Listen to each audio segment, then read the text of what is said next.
তো বন্ধুরা, আজকে কিন্তু আমার বাবা কিন্তু আজকে জল দিয়েছে গরুকে। তো জল কিন্তু এখন বেশি খেতে চায় না, কারণ এখন ঠান্ডার দিন পড়ে গেছে। তো আমি কিন্তু এখনও কিন্তু গরম জল করে দিচ্ছি না, কারণ এখন যদি আমি গরম জল করে দেই তাহলে কিন্তু গরম জল করে দিতেই হবে, তাছাড়া কিন্তু আর জল খাবে না। তো এখন কিন্তু অতটাই ঠান্ডা পড়েনি, সেই কারণে কিন্তু আমি গরম জল করে আমি এখন দিচ্ছি না। আর যেটুকু জল থাকে পরে বৈকালবেলা যখন আমি গোড়ায় আনি তখন কিন্তু সব জল কিন্তু এরা খেয়ে নেয়। তো এখন যেটুকু পেরেছে খেয়েছে, কিন্তু পেটও কিন্তু ভরে গেছে।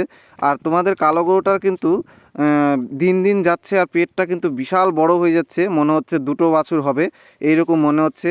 আর নিতে আসতে এইরকম আমাকে জ্বালাবে আর এইরকম করে হাবিতার মতো কিন্তু খাওয়া দাওয়া করবে। মানে নিতে আসতে ও গাছের পাতা এ গাছের পাতা, জীবনটা একেবারে তেনা তেনা করে নরক করে দিল।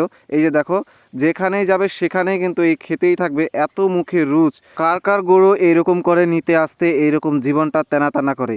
সারাদিন যদি খেতে দিতেই থাকে তো খেতেই থাকবে, খেতেই থাকবে, খেতেই থাকবে।